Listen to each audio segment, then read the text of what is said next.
একটা নেল কাটার দিয়ে কত কিছু করা যায় দেখেন। আপনার বিপদের সময় অনেক উপকারে আসবে এই নেল কাটারটা।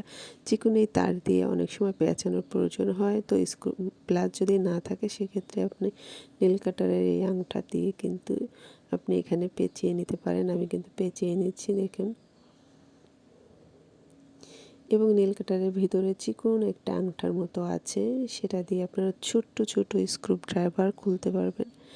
আধার কাছে যদি আপনার খোলার কোনো কিছু না থাকে, এবং বিপদের সময় আপনি এই যে কয়েলটাও চালাতে পারবেন স্ট্যান্ড যদি খুঁজে না পান।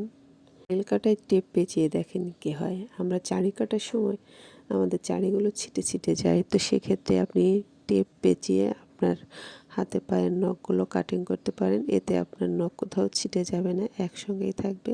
আপনার কাটিং হয়ে গেলে নেল কাটাটা খুলে দেবেন, দেখবেন চাড়িগুলো আপনার টেপের সঙ্গে লেগে আছে। ভালো লাগলে অবশ্যই শেয়ার করে দেবেন, অন্যকে দেখার সুযোগ করে দেবেন। রসুনের অনেক গুণ, এটা আমাদের অনেক কাজে আসে। শুধু কাজে নয়, খেলেও যেমন উপকার, এটা ব্যবহার করলেও কিন্তু অনেক উপকার। তো এন্টিকের কানের দুল আমরা কিন্তু সবাই ব্যবহার করি, ছোট বড় সবাই কিন্তু।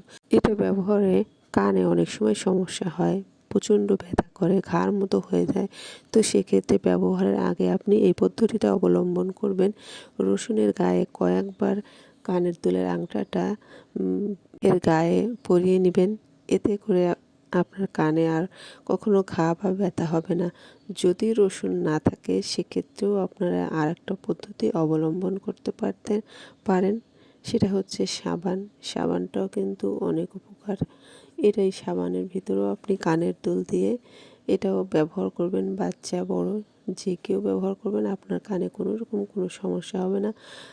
টিপস যদি ভালো লেগে থাকে অবশ্যই শেয়ার করে দেবেন, অন্যদের দেখার সুযোগ করে দেবেন।